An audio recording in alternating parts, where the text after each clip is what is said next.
Bonsoir, bien-aimés. Ah, j'ai dit bonsoir. Soyez les bienvenus. Pour ceux qui n'étaient pas là, vous avez raté quelque chose? Non, vous n'avez pas tout raté, puisque ça sera diffusé à la télé. Donc dimanche, je crois, c'est ce dimanche. Il y a un effet écho, la scène, donc on va essayer d'enlever ça. J'espère que vous allez bien. Moi, ça va. Même s'il fait chaud. Ah, aujourd'hui, il a fait très chaud. Hein. Il y a du vent, hein, mais il a fait chaud quand même. Mais le Seigneur est tout-puissant et vivant. En tout cas, je remercie ceux qui ont fait le déplacement. Et puis, je sais que sous la route encore, d'autres qui viendront, qui vont nous rejoindre ce soir. Nous allons, sans plus tarder, prier et puis laisser le groupe... j'ai l'impression de ne pas m'entendre, je ne sais pas, il y a quelque chose. Hein. Il faut régler ce problème de micro. Et nous allons prier, nous allons nous lever, puis nous allons remettre ces choses-là, ces entraves-là, entre les mains de notre Seigneur Jésus.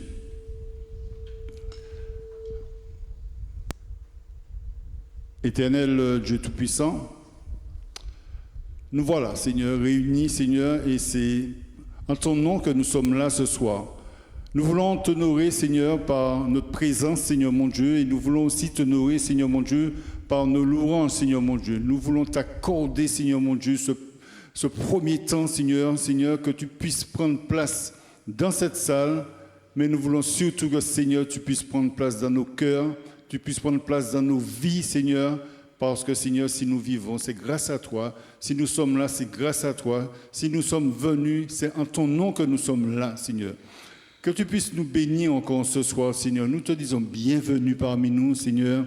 Que ton nom soit élevé, Seigneur mon Dieu. Pardonne-nous, Seigneur mon Dieu, si toutefois, aujourd'hui, nous t'avons offensé en parole, en action, Seigneur mon Dieu, et en regardant, Seigneur mon Dieu, nous voulons, Seigneur mon Dieu, ton pardon, nous implorons ton pardon, Seigneur, afin que, Père Saint, Père Tout-Puissant, nous puissions te donner un parfum agréable, doux, Seigneur, par nos louanges, Seigneur. Et nous te demandons, Seigneur, de bénir ceux qui ne sont pas encore arrivés. Te demandons ta grâce, Seigneur mon Dieu, pour ceux qui sont là, Seigneur mon Dieu. Et puis bénis le groupe qui va intervenir, Seigneur. Et bénis déjà, Seigneur, le serviteur qui parlera en ton nom, Seigneur mon Dieu. Merci, Seigneur, que ton nom soit élevé et béni. Amen.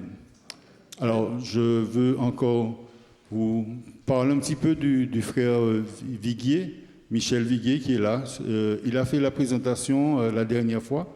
Je suppose qu'il va faire une présentation succincte tout à l'heure. Hein, donc vous allez pouvoir le connaître un peu mieux. D'accord? Pour l'heure, je laisse la place au groupe de louanges du Vauclin. De tous horizons. Alors on me dit de tous horizons, ça veut dire que... Voilà. Merci mon frère. Amen. Je dis bonsoir à tout le monde. Il y a beaucoup d'écho, on va essayer de régler ça. Alors, je vais vous demander de vous lever. Amen. Nous allons commencer notre moment. Nous ne sommes pas nombreux, mais j'aime beaucoup dire, là où je me réunis, que ce n'est pas la quantité qui compte, c'est la qualité. Amen. Amen. Amen. Est-ce que vous êtes là avec nous ce soir? Nous ne sommes pas venus pour un concert, pour louer notre Dieu. Amen. Donner gloire à notre Dieu ce soir. Amen. Amen.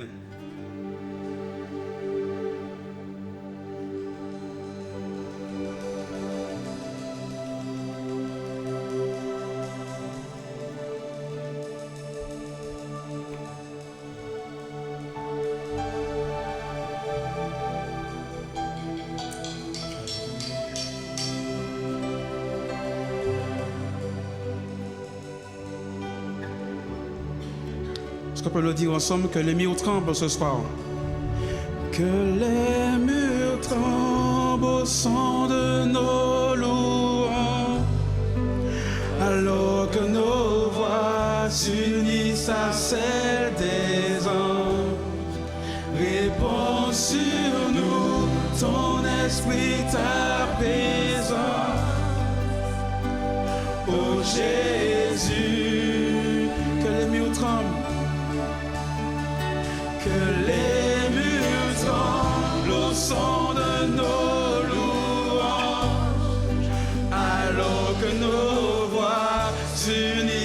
celle des anges, répand sur nous ton esprit, ta puissance. Oh Jésus, que les murs tremblent, que les murs tremblent au son de nos louanges, alors que nos voix s'unissent à celle des anges. Répands sur nous ton esprit, ta puissance. Oh Jésus, une dernière fois que les murs tremblent ce soir. Et que les murs tremblent au son de nos louanges, alors que nos voix s'unissent à celle des anges. Répands sur nous ton esprit, ta puissance. Oh Jésus.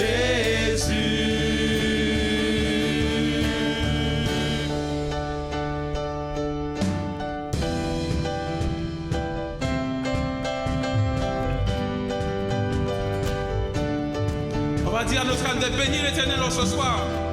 Amen. Ne vous entends pas? Amen. Je louerai tous les monts et du fond des vallées. Quand je suis confiant ou quand sombre ma foi, je louerai dans la crainte ou dans l'insécurité. Ma louange est un fleuve qui emporte l'ennemi. Car tant que je vivrai, tout en moi chantera béni l'Éternel, oh mon âme. Béni, béni, oh, béni l'Éternel, oh mon âme. Je louerai peu importe ce que dicte mon âme. Je louerai car je sais que tu restes au contrôle. Ma louange est une arme, plus que ces fleuchants. Ma louange est le cri qui a détruit Jéricho. Car tant que je vivrai, tout en moi chantera béni l'Éternel, oh mon âme. Béni, béni, oh, béni l'Éternel, oh mon âme. Béni, béni, oh, béni l'Éternel, oh mon âme. J'élève ma voix, mon Dieu est vivant, rien n'arrêtera ma louange. Béni, béni l'Éternel, oh mon âme. Béni, béni, oh, béni l'Éternel, oh mon âme. Hey, alléluia. Ton autorité, ton autorité.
Dieu est vivant, il n'arrêtera ma louange.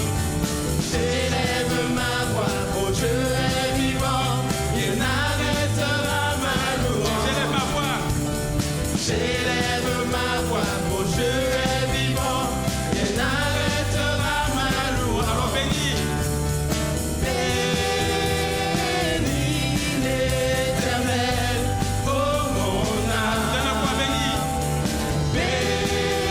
Bénis l'Éternel, oh mon âme. On va faire quelque chose ce soir. On va déclarer que ceux qui vivent, tous ceux qui respirent, louent l'Éternel. Amen. Que ceux qui vivent, qui respirent, louent son nom. Louent son nom. Que ceux qui vivent, que ceux qui vivent, que ceux qui vivent, qui respirent, louent son nom. Louent son nom. Hey. Que ceux qui vivent, qui respirent, louent son nom. Louent son nom. Ce soir, louent son nom. Hey. Que ceux qui vivent, Que ceux qui vivent, qui respirent, louent son nom. Hey. Louent son nom. Que ceux qui vivent que ceux qui vivent, et qui respirent, louent son nom. louent son nom. Louent son nom. Encore une fois. Que ceux qui Que vivent, ceux qui vivent, qui respirent, louent son nom. Louent son nom. Bénis l'Éternel. bénis l'Éternel, oh mon âme. Bénis l'Éternel, oh mon Lève ta voix. âme. J'élève ma voix, mon Dieu est vivant, il n'arrêtera ma louange. Lève ma voix. J'élève ma voix, mon Dieu est vivant, il n'arrêtera ma louange. Alors bénis. Bénis l'Éternel, oh mon âme. Une dernière fois ensemble. Bénis l'Éternel, oh mon âme. Alléluia. Est-ce qu'on peut apporter notre Alléluia, chose ce soir? merci Seigneur. Bénis l'Éternel, oh mon âme. Alléluia. Alléluia. C'est une grâce ce soir de la présence de notre Dieu. Le micro n'est pas trop fort. Ça va? Alléluia. Alléluia. Alléluia. Ça va? Ok, impeccable. Je veux proclamer Amen, le amen, nom de amen. Jésus. Amen.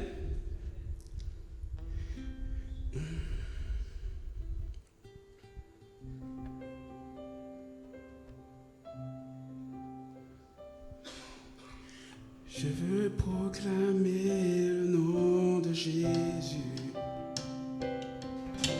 sur nos cœurs et sur chaque pensée. Car je sais que la paix est dans ta présence, en toi Jésus.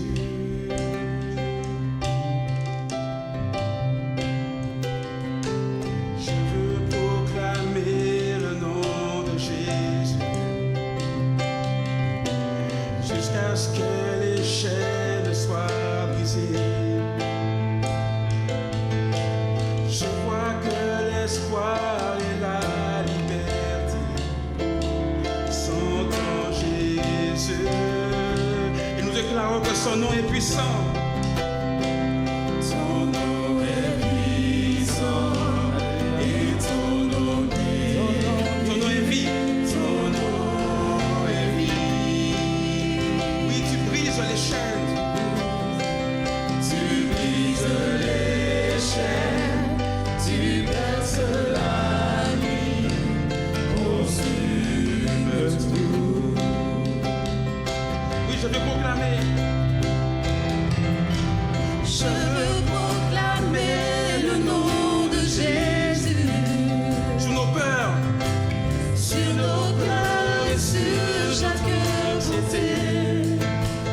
sur les cœurs affligés, Tous les cœurs affligés par la dépression, prie au Jésus. on va reprendre ça. Je veux proclamer.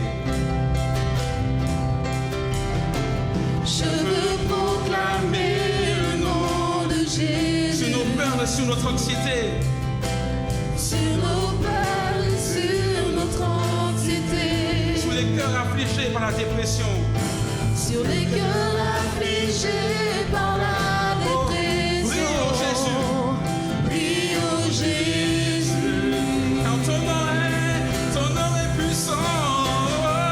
Ton nom est puissant et ton nom guérit. Ton nom est vie. Tu brises les chaînes, tu brises les chaînes. Brise les chaînes. Perce la nuit, Tu perces la nuit. Consume tout. oui, ton nom est puissant. Ton nom est puissant et ton nom guérit. Ton nom est vie. Tu brises les chaînes, tu casses la nuit, consume tout.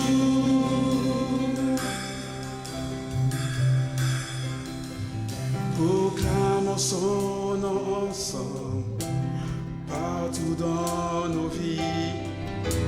Jésus dans les ténèbres, sous tous nos ennemis. Jésus sous nos familles, proclamons son Saint-Nom.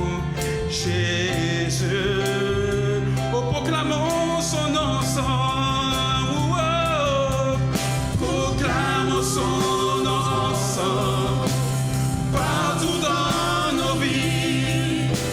Jésus dans les ténèbres, sur tous nos ennemis. Jésus sous nos familles, proclamons son Saint-Nom. Jésus, est-ce qu'on peut proclamer son nom encore? Proclamons son nom ensemble, partout dans nos vies. Jésus dans les ténèbres, sur tous nos ennemis. Jésus sur nos familles, proclamons son Saint-Nom. Jésus, car ton nom est puissant. Ton nom est puissant et ton nom guérit. Oui, ton nom est vie. Ton nom est vie. Oui, tu brises les chaînes. Oh, oh. Tu brises les chaînes, tu casses la nuit, consume tout.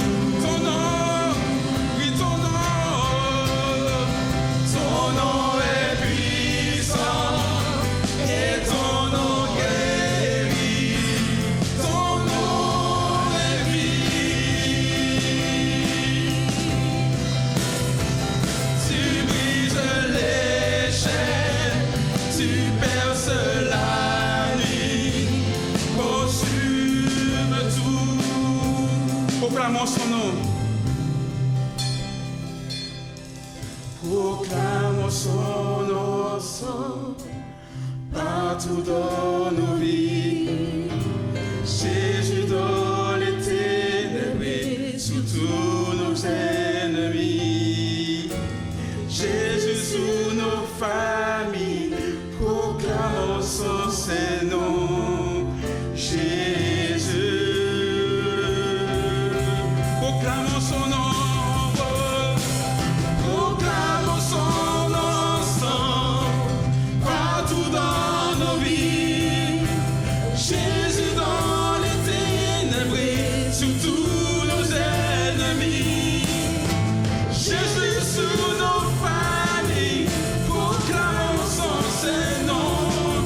Jésus, Ton nom est puissant. ton nom est puissant et ton nom est vie. Ton nom est vie. Tu brises les chaînes, tu perces la nuit, consume tout. Ton nom est puissant.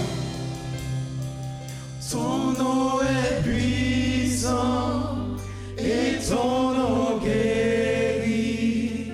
Ton nom est vie.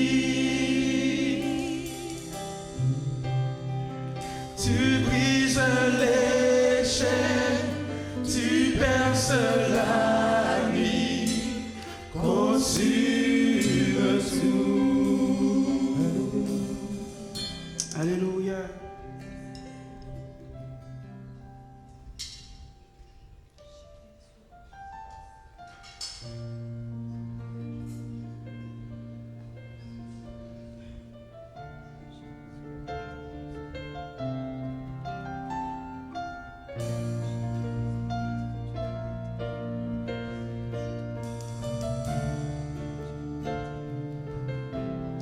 À celui qui porte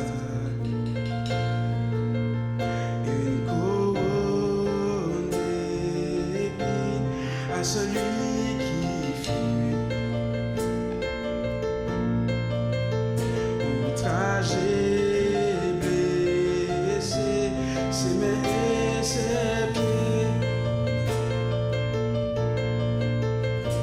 furent transpercés, le voile déchiré. Sacrifice parfait, nous te couronnons. Face à terre, nous t'adorons. Proclamons, tu es digne, oh Dieu. Tu es digne, oh Dieu. Nous te couronnons. Face à terre, nous t'adorons. Nous proclamons, tu es digne, oh Dieu. Tu es digne, oh Dieu. À celui qui donna sa propre vie, il prit sur lui-même notre honte, nos fautes, cloué à la croix. Son amour prouvé par son sang précieux, racheté pour Dieu. Alors nous te couronnons. Couronnons. Face à terre, nous t'adorons. Nous proclamons, tu es digne, oh Dieu. Tu es digne, nous te couronnons. Nous te couronnons. Face à terre, nous adorons. Nous proclamons, tu es digne, oh Dieu. Tu es digne, oh Dieu.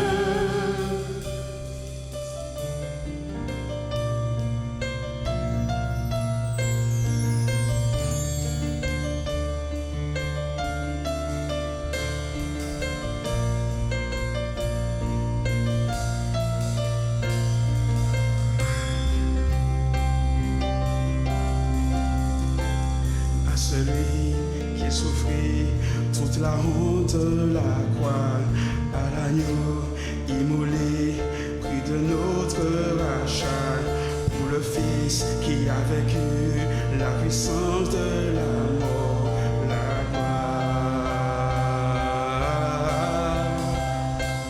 Meurtrissure et blessure, les coups que tu as pris, pour les larmes, pour le sang, volontairement versé, pour la bonté, la splendeur, la majesté de ton amour.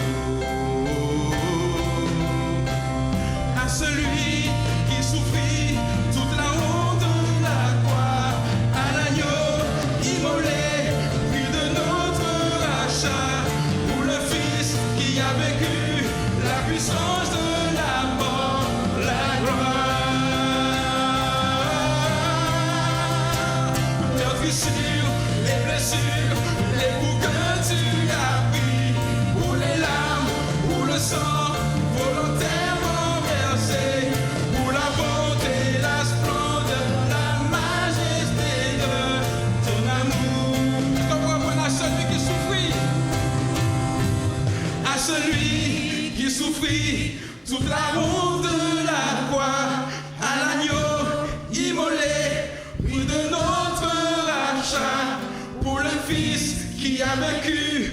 la puissance de la mort, la gloire. Meurtrissures, les blessures, les coups que tu as pris, pour les larmes, pour le sang, volontairement versé, pour la bonté, la splendeur, la majesté de ton amour. Alors nous te couronnons. Nous te couronnons, face à terre nous t'adorons, nous proclamons, tu es digne, oh Dieu, tu es digne, nous te couronnons, face à terre nous t'adorons, nous proclamons, tu es digne, oh Dieu, tu es digne, oh Dieu, nous te couronnons, face à terre nous t'adorons, nous proclamons, tu es digne, oh Dieu.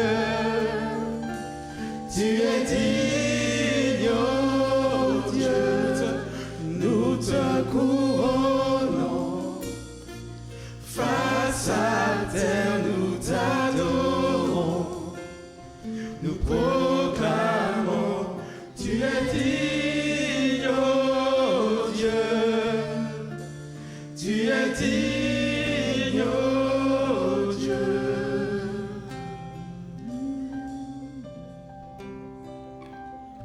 Amen.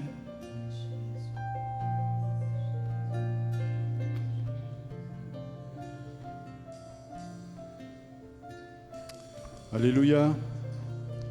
C'est une grâce d'appartenir au Seigneur Jésus. C'est une grâce pour nous d'être là ce soir. Nous sommes ici au bon endroit, au bon moment. Le Seigneur est content. Le Seigneur est content. Alléluia. Il est digne. Il est digne. Digne d'être loué ce soir. Jésus veut faire tellement pour nous. Laissons tout simplement notre cœur libre pour que le Saint-Esprit puisse faire place totalement, complètement en nous et que le Seigneur puisse vraiment nous bénir en ce soir. Je vais appeler mon frère. Je sais qu'il est en congé. Je sais qu'il vient d'arriver, mais je vais appeler mon frère. Viens, approche-toi. Le frère Yves Méala. C'est ancien de l'église, mais il est toujours là. Grâce à Dieu. Tu sors de tes vacances? Viens.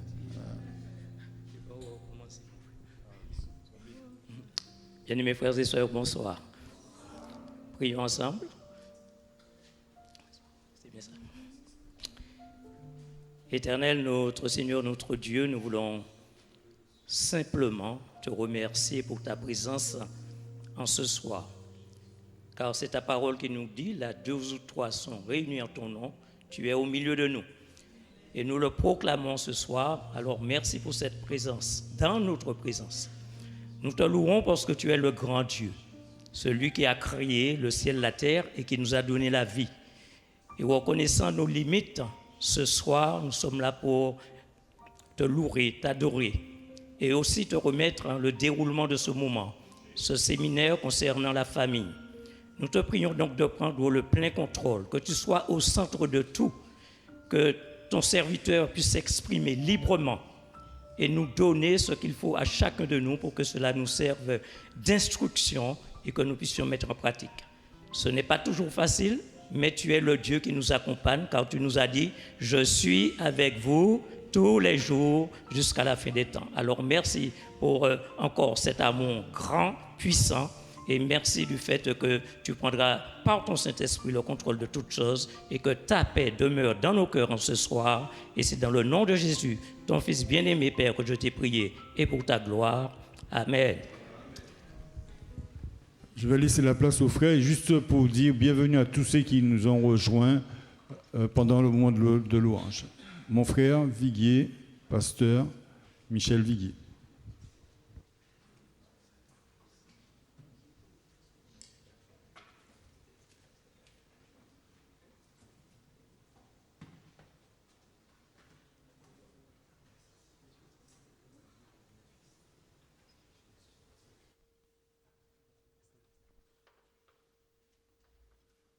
Bonsoir.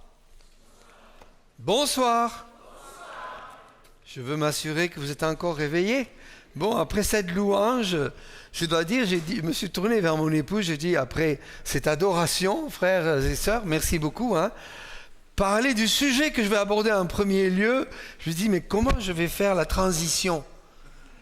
Alors, vous allez la faire vous-même, par la grâce de Dieu, puisqu'on va aborder un sujet délicat, puis deux autres, mais en fait, voilà, c'est projeté.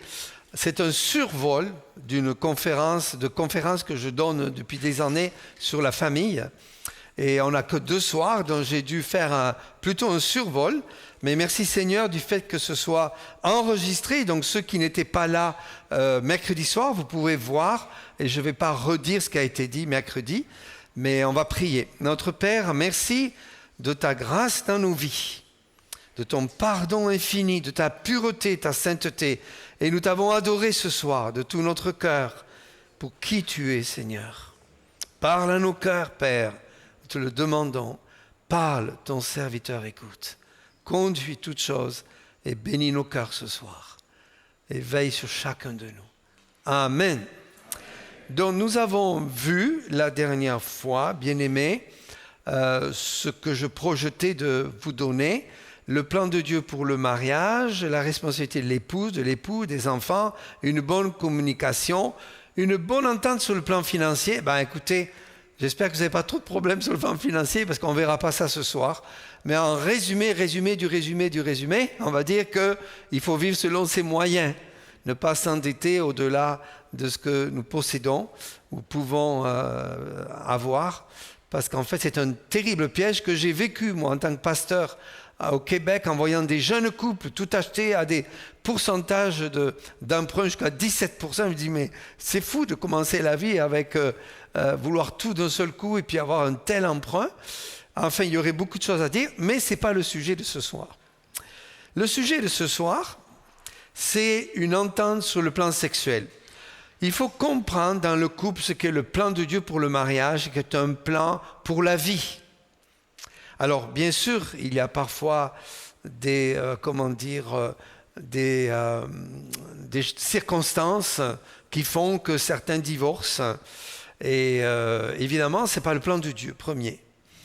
Dieu veut que l'épouse soit soumise et soit une aide envers son mari, une aide, un respect envers son mari. L'époux doit aimer, être un leader serviteur. Les enfants doivent honorer et obéir à leurs parents. Et la communication, c'est une base d'honnêteté, de transparence, d'amour et de paroles bienfaisantes. Et puis une bonne entente sur le plan financier, évidemment, il y a plusieurs principes. Et le Seigneur a dit qu'il faut travailler pour gagner son pain, n'est-ce pas, à la sueur de son front même. Et donc, pas de place pour la paresse, mais pouvoir aux besoins de sa famille avec sagesse. Et là, évidemment, ça demande de la sagesse. Et le livre des Proverbes, je vous invite à lire le livre des Proverbes, il y a beaucoup de conseils sur le sujet des finances. Nous allons regarder ce soir, et j'ai travaillé un petit peu là-dessus parce que ce n'est pas toujours que je présente le sujet de la sexualité.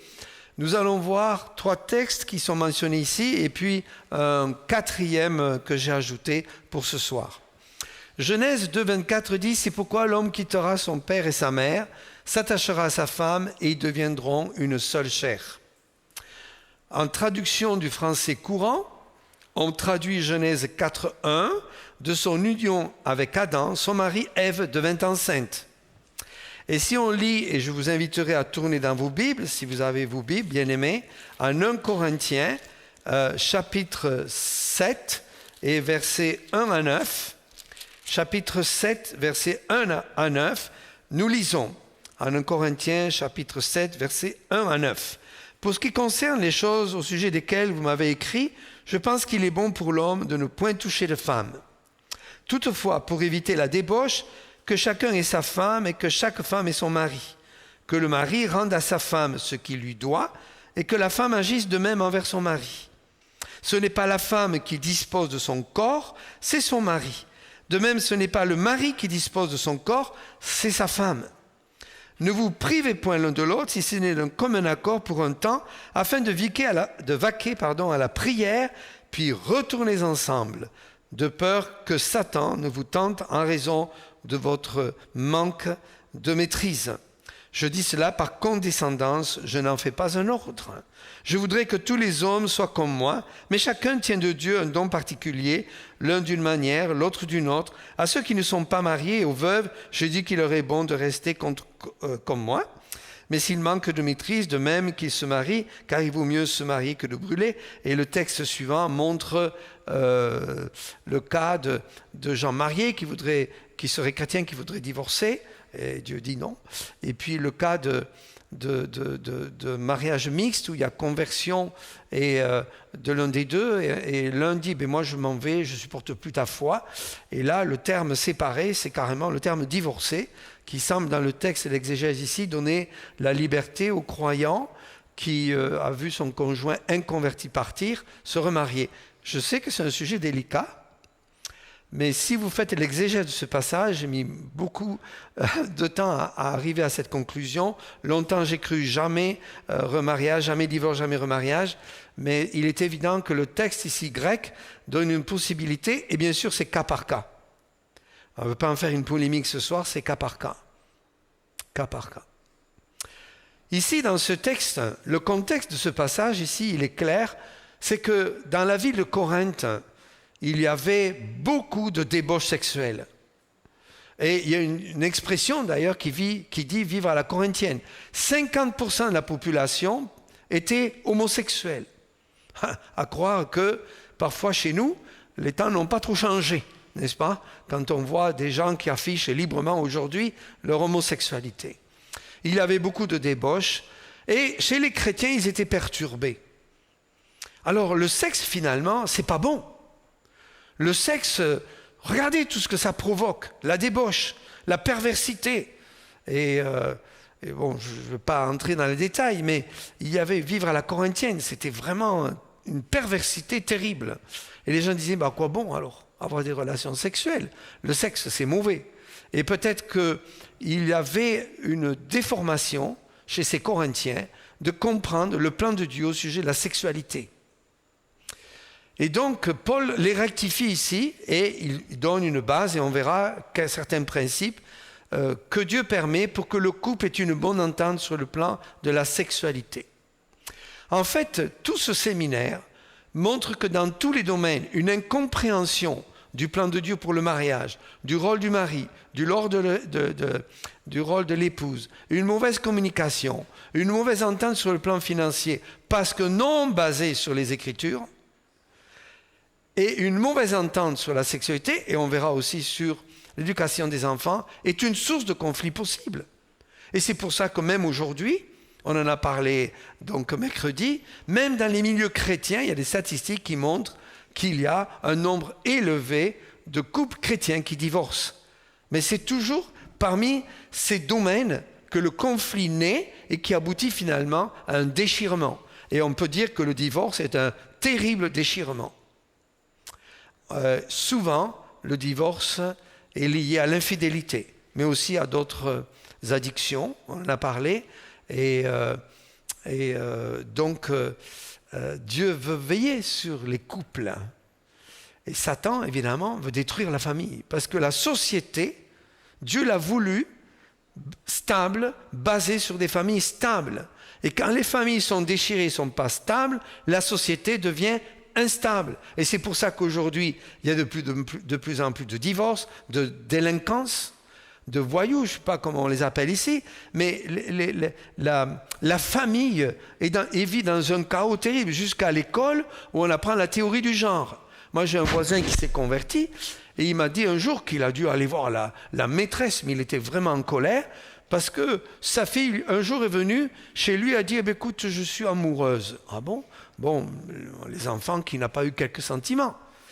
Et il dit « ah bon, alors c'est qui ? » C'est une jeune fille, on m'a dit que je pouvais choisir en dansant la soirée qu'avait proposé ma maîtresse. Je suis amoureuse d'une fille. Et le père n'a pas du tout apprécié. Parce qu'elle a dit, bon, si vous avez une tendance à aimer une jeune fille, vous êtes une jeune fille, allez danser avec une jeune fille. Et pareil pour les garçons. Mais vous vous rendez compte comment l'école se pervertit ? On est en grave danger. Et il faut que les chrétiens se lèvent et combattent cela. Amen ? C'est gravissime. Je pense qu'il faut ajouter quelque chose à ces textes ici.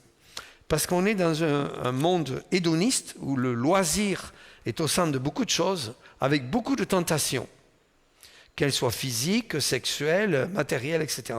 Et j'ai pensé à ce verset qui dit « N'aimons point le monde », c'est Jean qui le dit, 1 Jean 2,15, « ni les choses qui sont dans le monde. Si quelqu'un aime le monde, l'amour du Père n'est point en lui. Car tout ce qui est dans le monde, la convoitise de la chair, la convoitise des yeux et l'orgueil de la vie, ne vient point du Père, mais vient du monde. Et le monde passe et sa convoitise aussi, mais celui qui fait la volonté de Dieu demeure éternellement. » Une façon de protéger le couple, c'est de ne pas vivre selon le monde. Convoitise des yeux et la chair, vouloir posséder ce que Dieu n'a pas donné. C'est ça la convoitise. Et dans le domaine sexuel, relationnel homme et femme, il y a beaucoup de tentations aujourd'hui par l'esprit de séduction qui est dans le monde. La publicité et tout ce qu'on voit à la télévision, ou en tout cas, il ne faut surtout pas regarder certaines choses, etc. Le monde est sous une convoitise terrible. Et l'orgueil de la vie, c'est être prétentieux, se glorifier de ce que l'on a, de ce que l'on possède ou de ce que l'on est. Et c'est exactement le monde. Et si l'amour du Père est en nous, on va se garder pur. Parce qu'on va aimer, on l'a chanté avec puissance, mais si on aime Jésus, on va vouloir avoir sa pureté, sa sainteté à nous, n'est-ce pas ? Et non pas se laisser conformer dans le monde. Ne vous conformez pas au siècle présent, mais soyez renouvelés par l'esprit de votre intelligence. Et renouvelés, dans le grec, c'est métamorphoser. Nous avons besoin de nous métamorphoser, en tout cas de ne pas nous laisser influencer par l'esprit du monde, de ne pas être des thermomètres qui varient selon l'ambiance du monde, mais des thermostats qui donnent l'ambiance qui convient. Que ce soit au travail, que ce soit à l'église, que ce soit à l'école, partout nous devons être des chrétiens qui proclament la pureté de Dieu. Alors, premièrement, devenir une seule chair, c'est connaître sa femme. Dans l'Ancien Testament, un mari qui va vers sa femme, et on dit qu'il va connaître sa femme. Mais on pense que c'est essentiellement l'acte sexuel. Alors évidemment, c'est l'acte sexuel dans les liens du mariage, mais c'est une forme de communion profonde et de partage. Ce n'est pas simplement un acte sexuel. Dans les Écritures, lorsqu'on lit les exégèses de ces passages, on voit que la notion de connaître sa femme est très large et englobe la vie entière, tout entière. Et il est généralement reconnu que le partage total de deux époux trouve sa plus magnifique illustration et sa plus pleine réalisation dans les relations sexuelles. Autrement dit, les relations sexuelles, c'est l'aboutissement d'une communion d'esprit qui amène à une communion de corps et d'esprit. Parce que la Bible dit que celui qui va voir la prostituée, il ne forme quoi ? Qu'une seule chair avec elle. Mais la chair, ça comprend les pensées et l'esprit. J'ai un jeune homme un jour qui m'a confessé des choses terribles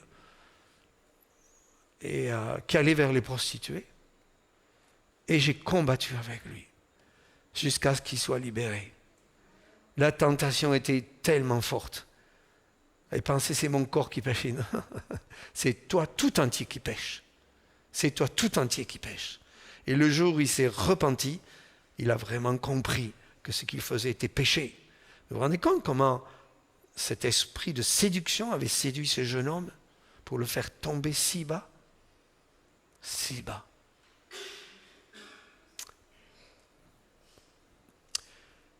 À quoi servent les relations sexuelles? Je vais me dire, c'est une bonne question. Elles servent à exprimer, à consolider, à confirmer, à rehausser, à affermir la complète unité entre un homme et une femme unis par l'amour conjugal. Avoir des relations sexuelles régulières favorise la vie de couple, dans la fidélité du couple. Ça fait partie du plan de Dieu que les couples se réjouissent dans leur sexualité.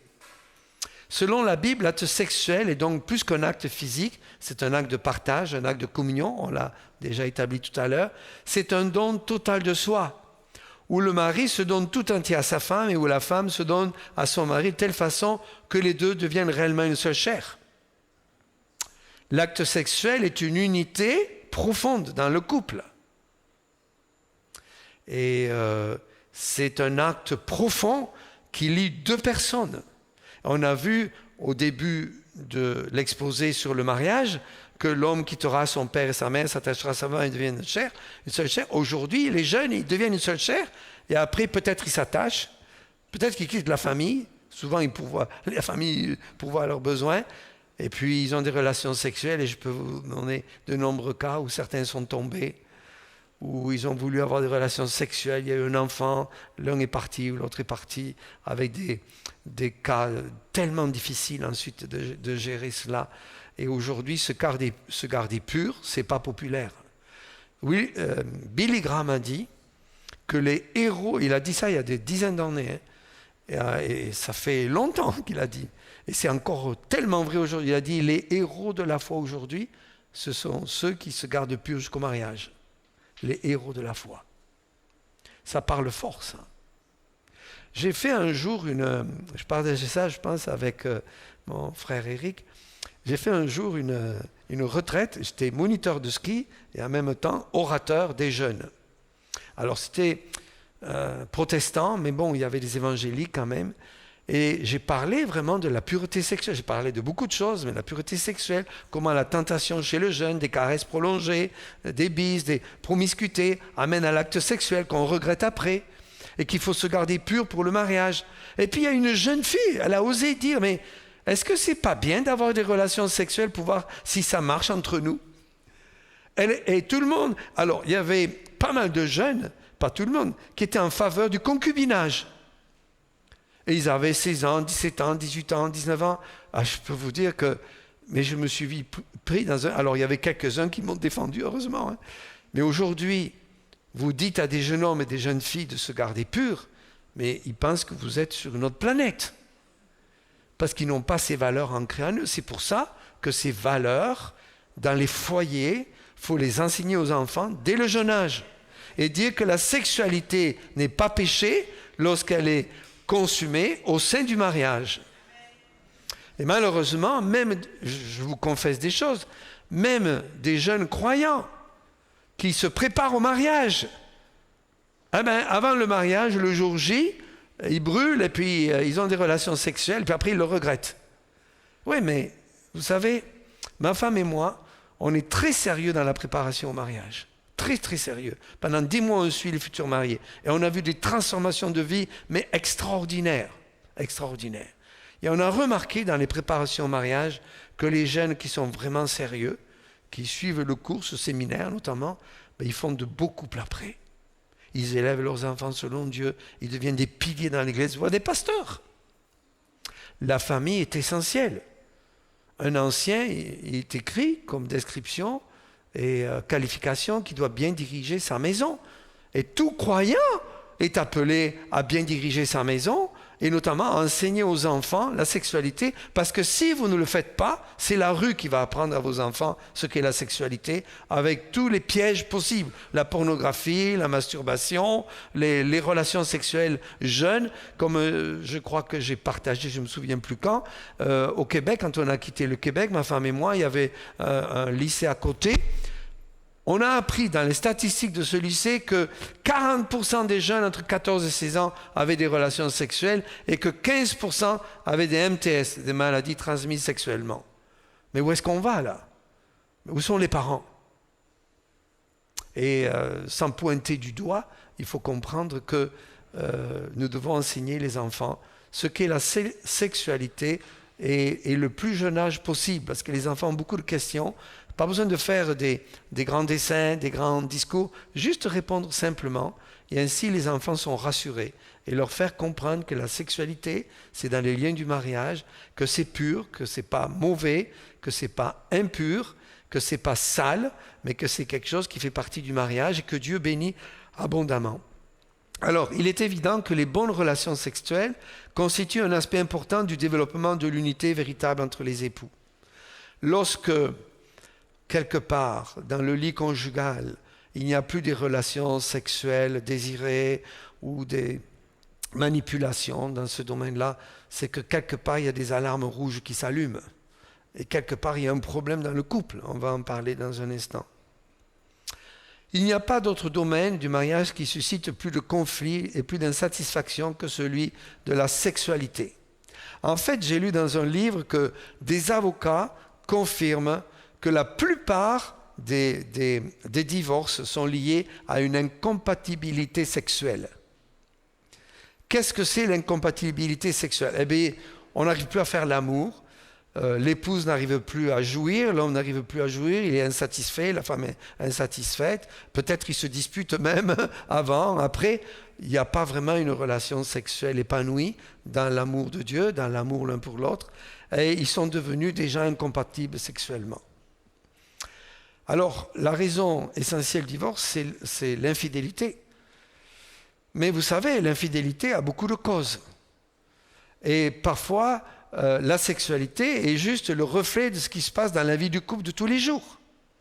Et la sexualité n'est pas épanouie parce que le couple n'est pas épanoui et ils ont oublié de s'aimer vraiment l'un l'autre. Alors, si Dieu a créé et établi les relations sexuelles pour qu'elles favorisent et expriment l'unité des époux, pourquoi tant de couples ont-ils des problèmes d'autres sexuels? Alors, la jeune fille qui m'a dit, mais il faudrait quand même essayer avant que je marie pour voir si ça marche. Et je l'ai regardé face à face, je lui ai dit, écoute, tu as l'air en bonne santé. Et j'espère que tu vas épouser un gars en bonne santé. Eh bien, si Dieu t'a fait en bonne santé, tu n'auras aucun problème pour les relations sexuelles. Et le jeune homme, pareil, parce que Dieu nous a fait capables d'avoir des relations sexuelles, s'il n'y a pas une anomalie particulière, n'est-ce pas? Et donc, c'est une tromperie terrible. Si Dieu nous a créés avec le potentiel sexuel, c'est que ça marche. Mais ça marche selon ses conditions. C'est comme quand on achète une voiture, on a peut-être la description, n'est-ce pas? Mais si on ne lit pas un petit peu, on va peut-être faire des erreurs de manipulation au tableau de bord, ou ceci, cela, etc. Il y a une feuille de route du Seigneur pour la sexualité épanouie. Et c'est dans le plan de Dieu. C'est vraiment dans le plan de Dieu. Alors, il y a des raisons possibles.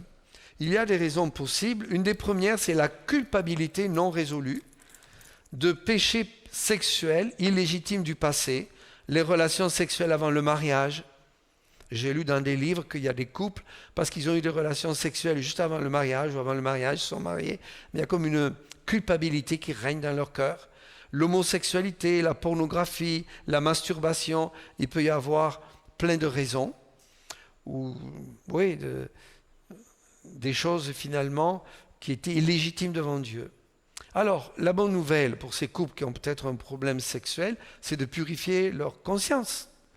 Et première solution, c'est d'avouer ce qu'ils ont fait avant le mariage. Moi, j'ai une règle d'or. Alors, vous allez peut-être être choqués de ce que je dis, parce que si j'ai eu 6 enfants, et je peux vous dire qu'on a suivi nos enfants de près, on était très direct avec eux. Chaque fois qu'ils fréquentaient quelqu'un, heureusement, la plupart, ils ont choisi un, ça a marché. Une, ça a marché. 5 garçons, une fille, donc il y en a 4 de mariés. Mais ce que je veux dire, c'est que dans les couples qu'on a préparés au mariage, on leur demande une chose. Et on leur demande de communiquer beaucoup sur le séminaire, de partager, discuter, voir comment les parents les ont élevés, qu'est-ce qu'ils pensent par exemple sur la sexualité. Et on leur demande une chose qui est vraiment gênante. Alors pas devant nous, bien sûr. On leur dit maintenant, entre vous, vous allez confesser toute votre vie sexuelle, privée, intime, que vous ne pouvez pas cacher au conjoint. C'est une question d'honnêteté.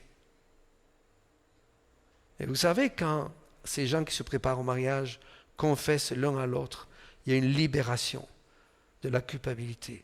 Il y a une délivrance. Oui, j'ai fait ça. Il y a une jeune femme qui a confessé, suite à une circonstance particulière, son péché. Elle a pleuré, tellement pleuré. Celui qui avoue ses transgressions prospère. Mais celui qui les cache, il perd pied. Confessons nos péchés les uns les autres, mais aussi confesser à Dieu. Si nous confessons nos péchés, il est fidèle et juste pour nous pardonner, pour purifier chacun de nos péchés. C'est intéressant parce que chaque péché, c'est toutes sortes de péchés. Il n'y a pas un péché que Jésus-Christ ne peut pas pardonner. Le diable veut faire croire à ceux qui ont des difficultés avec le péché, et nous tous nous en avons, que Dieu ne peut pas nous pardonner ce péché-là, voyons. Mais c'est une ruse terrible du diable parce que Jésus est mort pour tous nos péchés. Il n'y a pas un seul péché qu'on ne puisse pas aller à la croix et lui demander pardon. Et même si parfois notre chair, avec un ami du Québec, on a toutes les 3 semaines un moment ensemble, on prie pour les églises au Québec, la France, etc. Lui, il a une expression amusante. Mais en fait, c'est très sérieux. Il dit, oui, ça c'est la chair stupide, il me dit. On parle, mais de façon très transparente ensemble. Il me dit, oui, mais ça, Michel, c'est la stupidité de la chair. Moi, quand ça arrive, je dis, chair stupide, arrête. Il me dit ça comme ça. Alors, j'ai retenu cette expression. Et si votre chair stupide, parfois, vous tente, traitez-la comme Jésus l'a traitée, parce qu'il l'a traitée à la croix pour la crucifier. Et donc, vous n'êtes pas obligé d'être esclave du péché. Parce que Jésus nous a affranchis à la croix. On l'a chanté, on a parlé de chaînes. Si on chante ce qu'on croit, il faut le mettre en pratique.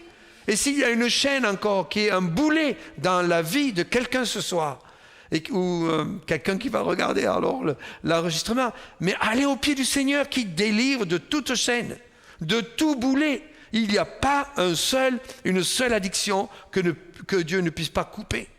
J'ai eu des confessions en tant que pasteur de jeunes de 20 ans, 30 ans, 40 ans qui sont addicts à la pornographie depuis 12 ans et qui ont osé venir me le dire. Alors c'est déjà un premier pas parce que comment être délivré? Il faut avoir quelqu'un qui aide, qui accompagne. Mais la pornographie, aujourd'hui, c'est un désastre. On dit que des jeunes de 10, 12 ans, à 80% ont déjà vu une vidéo pornographique. Ne laissez pas vos enfants devant les tablettes sans les surveiller, s'il vous plaît, ou les téléphones. Le diable veut détruire la famille et il a plusieurs instruments. Et un des instruments aujourd'hui qu'il utilise grandement, c'est la pornographie. Donc il faut résister au diable. Résister au diable, il fuira loin de vous. Et enseigner aux enfants pour avoir une vie pure, parce que c'est terrible cela. Et il faut croire que Dieu veut nous pardonner. Il nous a purifiés, il nous a lavés, Éphésiens 1,7, pour nous faire paraître un jour devant lui. Vous savez, je ne sais pas vous, mais moi je crains Dieu. Je sais que le jour où je vais paraître devant Dieu, je vais beaucoup pleurer de ne pas avoir fait tout ce qu'il voulait que je fasse, de ne pas être ce qu'il aurait aimé que je sois. Et peut-être des choses de ma vie que j'ai mal réglées. Je pense que je vais pleurer beaucoup. Mais je sais que je vais tellement aimer mon Sauveur. Parce que dans ses yeux, je vais voir son pardon. Je vais voir son amour éternel. Et il va m'accueillir dans le ciel, non pas à cause de moi, mais à cause de ce qu'il a fait à la croix. À cause de Jésus à la croix. Il a pris mes péchés à la croix. Alors, la culpabilité d'un passé peut-être qui n'est pas réglé. Et puis, un autre aspect que j'aimerais dire, c'est la vue légaliste de la sexualité. Je me souviens avoir lu dans un livre une jeune femme qui aimait vraiment son mari, mais qui n'avait aucun plaisir dans l'acte sexuel. Frigide, pas d'orgasme, et qui disait, qui est allé voir un thérapeute, il dit, je ne sais pas ce que c'est, etc. Pourquoi? Et alors le thérapeute l'a aidé à comprendre ce qu'elle croyait de la sexualité. Et dans un milieu légaliste, toute son enfance, quand les professeurs d'école dimanche ou l'église, les enseignants à la jeunesse, au travers des âges, elle n'avait appris qu'une chose, attention à la sexualité. Attention à la sexualité. Et elle a développé l'idée que la sexualité, c'était mauvais. Et c'était même un péché. Donc quand elle avait un rapport sexuel avec son mari, elle pensait qu'elle était en train de pécher devant Dieu.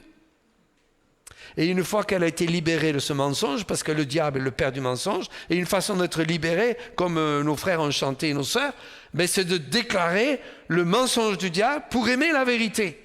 Et la vérité vous affranchira. C'est merveilleux de connaître Jésus. Il est celui qui purifie, qui lave, qui guérit le corps, l'âme et l'esprit. Alors, fausse culpabilité ou opinion faussée. On a entendu parler de... Moi, dans l'église catholique où j'ai grandi, pendant longtemps, j'ai cru que le péché d'Adam et Ève, c'est qu'ils avaient eu un acte sexuel. C'est comme ça, la pomme interdite, ben pour moi, c'était l'acte sexuel. Donc, dans toute mon enfance, on m'a suggéré que la sexualité, faire l'amour, c'est un péché. Et j'ai dû lutter avec ça parce que longtemps, j'ai cru que la sexualité n'était pas une bonne chose. Nous pouvons parler à nos enfants de la sexualité comme une chose bonne dans le cadre du mariage seulement. Et si nous accompagnons nos enfants, et parfois ils ont des luttes, vaut mieux se marier que de brûler. Dans la civilisation grecque ou romaine, les jeunes hommes se mariaient, les jeunes filles à 14 ans, les jeunes hommes à 16 ans. Ils étaient donc libérés un peu peut-être des passions de la chair jeune, n'est-ce pas ? Mais aujourd'hui, les jeunes se marient de plus en plus tard pour des raisons matérielles ou situations professionnelles. Mais c'est dur pour un jeune de se garder pur. C'est dur. Ce sont des héros de la foi, ceux qui arrivent à le faire dans le Seigneur. Donc parfois, il y a un enseignement, une opinion faussée. La sexualité, c'est pas bon. Après, il y a ceux par contre qui se libèrent complètement. Libération des mœurs, c'est un autre extrême, n'est-ce pas ? Où on veut enlever tous les tabous, tout ce que peut-être les anciens ont donné comme limite, et puis il faut se libérer sexuellement. Moi, j'avais, quand j'étais étudiant en architecture, un gars qui avait écrit sur l'école où j'étais « Faites l'amour, mais faites pas la guerre ». Je ne sais pas si vous avez... C'est un trotskite qui avait ça. Bon, c'est gentil ça, mais ça ne règle rien, on se comprend. Alors bien souvent, les problèmes sexuels des époux ne sont pas vraiment des problèmes d'ordre sexuel. Le manque d'harmonie sexuelle est souvent comme un voyant lumineux sur le tableau de bord d'une automobile. Moi, j'ai remarqué quelque chose, j'aime pas tomber en panne. J'ai eu souvent, comme on dit au Québec, des vieux chars. Alors, un char, c'est une voiture. Des vieilles minounes aussi, on dit. Je ne sais pas si vous roulez dans une voiture assez récente ou une voiture qui est pénible parce que vous allez chez le garagiste assez souvent, c'était mon cas. Et j'aimais pas quand la voiture tombait en panne ou qu'un voyant s'allumait. Surtout le voyant qui dit qu'on perd de l'huile, n'est-ce pas ? Ça, c'est dangereux. Mais qu'est-ce qu'on fait dans ce cas-là ? Oh, ben ça va passer. Ça va passer. Le voyant lumineux, ben, l'ampoule va se griller. Ça n'apparaîtra plus. Mais est-ce qu'on règle le problème ? Non. Si l'ampoule est grillée, le problème reste.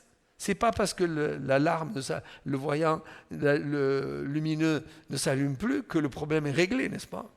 Et parfois on néglige, en voyant la vie sexuelle, que peut-être on a un problème à résoudre avec son conjoint. C'est une alarme rouge qui fait « Ah, il y a un problème entre nous et il faut le régler ». Notamment la colère. La Bible dit qu'il ne faut pas se coucher avec la colère et ne donner pas accès au diable. Il faut aller confesser à Jésus-Christ sa colère, surtout quand c'est, d'autant plus le conjoint, mais avec n'importe qui, confesser à Dieu. On peut avoir raison d'être en colère, on peut avoir une raison d'être en colère, mais la colère doit être déposée devant Jésus-Christ. Je suis en colère parce que, mais Seigneur, je pardonne, purifie mon cœur de la colère. Il faut se libérer de la colère, parce que la colère entraîne beaucoup de chaos. Un auteur, un écrivain, James Peterson, a dit « Après des années d'études et d'expérience, un conseiller matrimonial soutient que les conflits reliés à l'argent et à la religion, la négligence et l'impolitesse, les querelles et les paroles blessantes ont un effet néfaste sur l'harmonie sexuelle. L'une des raisons pour lesquelles la bonne entente sur le plan sexuel semble difficile à atteindre, c'est que l'insuccès dans un ou plusieurs aspects importants de la vie maritale se répercute sur les relations physiques. En règle générale, les époux ayant réussi à se donner un cadre satisfaisant pour régler tous leurs autres problèmes auront moins de difficultés à bien s'entendre sur le plan sexuel. Il est évident que des époux qui s'aiment ont des relations sexuelles épanouies. Et puis s'il devait y avoir une panne quelconque, cherchez justement à faire réparer la panne par le Seigneur lui-même. Se mettre à genoux ensemble, prier et exposer les choses au Seigneur avec simplicité de cœur. Parce que vous savez, en fait, on lutte beaucoup pour beaucoup de choses. Mais est-ce que le Seigneur ne sait pas tout sur nous ? Moi, j'ai parfois honte devant Dieu. Je dis, Seigneur, tu sais, il connaît jusqu'aux les fibres les plus intimes de notre être. Il connaît toutes nos pensées, toutes nos actions, toutes nos paroles et on ose se présenter devant Jésus en le louant. Parce qu'on est gracié, mais ne faites pas de cette grâce un prétexte pour vivre selon la chair, n'est-ce pas? Nous devons nous sanctifier. Alors l'amour, source d'unité sexuelle, Colossiens dit que l'amour est le lien de la perfection, c'est le lien qui vous permettra d'être parfaitement unis. Et donc si l'amour est le lien de la perfection, ça veut dire que les couples chrétiens devraient avoir une certaine perfection, alors complétude, parce que se perfectionner, c'est comme s'améliorer ou achever une œuvre commencée. Donc quelque part, le perfectionnement dans la relation sexuelle, c'est vivre le lien de la perfection en Christ, mais avec son conjoint. Lorsqu'il n'y a plus ce lien de perfection, le ciment entre deux pierres ou l'amour entre deux êtres, s'il n'y a pas ça, les relations sexuelles sont faussées. Et donc, nous devons sanctifier nos relations sexuelles. Et j'ai marqué 1 Corinthiens 13. Vous pouvez lire tout cela. Je pense que ce passage est très connu. L'amour est patient, plein de grâce. Et dans la sexualité, on doit pratiquer cela. On doit aimer l'autre et avoir un acte sexuel par amour. C'est la vraie motivation d'avoir un acte sexuel. Alors, certains problèmes sexuels sont le résultat de l'ignorance ou d'un manque de connaissances. Malheureusement, certains époux ne connaissent pas l'anatomie de leur conjoint et donc ils ne savent pas comment préparer l'acte sexuel, autant l'homme que la femme. Nombreuses femmes ne semblent pas comprendre le tempérament de l'homme, plus rapidement et facilement excité. J'ai lu dans un livre une dame qui se plaint à mon mari, il veut toujours faire l'amour. Je ne sais pas qu'est-ce qu'il a, il est pervers ou quoi?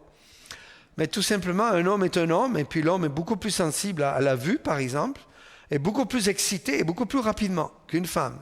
Par contre, une femme a besoin de mots doux, de générosité, de considération, d'amour véritable, de patience, de la gentillesse, l'appréciation, la compassion, l'acceptation, la tendresse. Ce sont les choses qui excitent la femme et qui la préparent à des relations sexuelles satisfaisantes. Une femme n'a pas la même façon de jouir. Mais si le mari prépare sa femme dans son cœur, pas simplement au moment de l'acte sexuel, bon, il y a peut-être des gestes qui permettent une relation sexuelle plus facile. Mais un mari prépare sa femme, en fait, tous les jours. Et quand elle a un besoin d'acte sexuel, la femme se livre parce qu'elle est aimée, elle se sent aimée de son mari. Et même la femme, nous dit Paul, elle peut demander à son mari d'avoir une relation sexuelle. C'est dans les deux sens. Et la Bible dit que l'homme n'est pas maître de son corps et que la femme n'est pas maître de son corps. Les relations, alors on va regarder, on a lu 1 Corinthiens 7 et on va essayer d'accélérer un petit peu, mais les relations sexuelles, il y a 7 principes qu'on va annoncer, si vous me permettez. 1, les relations sexuelles dans le mariage sont saintes et bonnes. Il n'est pas mauvais d'avoir des relations sexuelles au sein du mariage. Dieu encourage les relations sexuelles et met en garde contre les tentations qui peuvent survenir lorsqu'on s'en prive.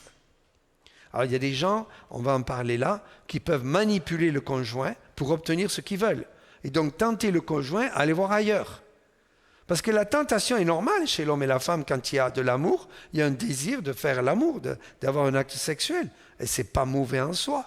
Donc il faut que ce soit un désir réciproque et vraiment volontaire. Deuxièmement, le plaisir dans les relations sexuelles, comme le plaisir de manger ou d'accomplir d'autres actes physiques, n'est pas défendu, mais plutôt sous-entendu, puisque Paul écrit que le corps de chacun des époux appartient à l'autre. Dieu veut l'épanouissement de l'homme dans son éjaculation et l'épanouissement de la femme dans son orgasme. Et bon, c'est tout un art peut-être, mais quelque part, l'épanouissement se fait parce qu'il y a une entente réciproque qui unit et un acte sexuel qui considère l'autre.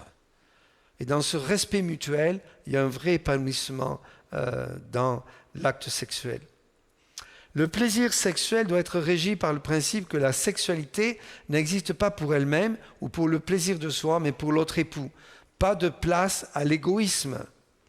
L'acte sexuel a pour but de faire plaisir à l'autre. Et en sachant qu'on fait plaisir à l'autre, on jouit d'autant plus parce qu'on est ensemble unis. Dans le mariage, les droits sur son propre corps reviennent à l'autre époux. Les actes à caractère sexuel que l'on pose pour soi-même sont péché et luxure plutôt que sainteté et amour.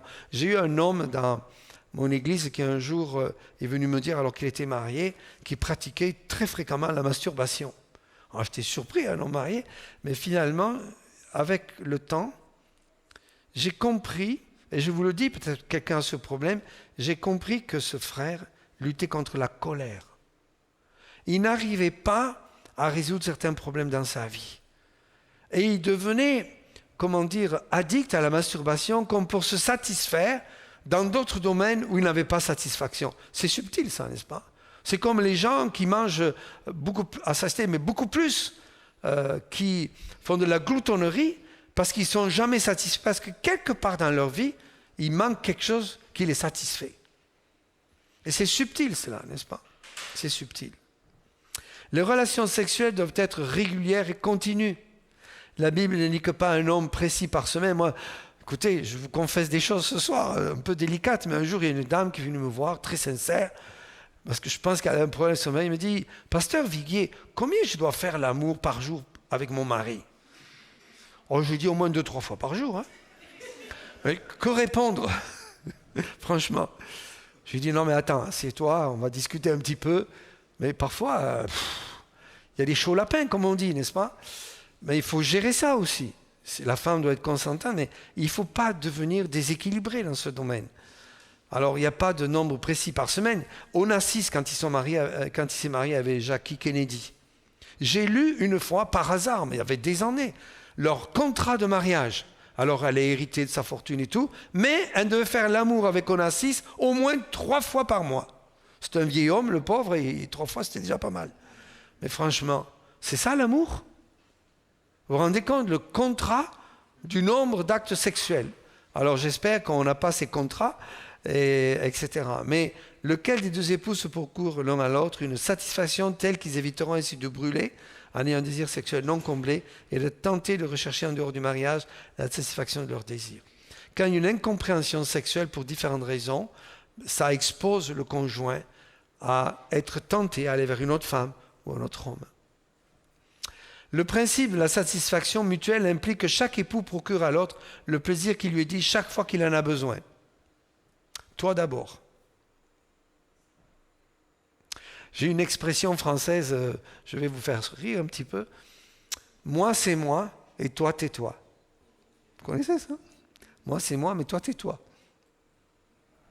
On le conjugue, c'est très égoïste, ça. Moi d'abord. Moi d'abord. Et dans l'acte sexuel, ce n'est pas moi d'abord.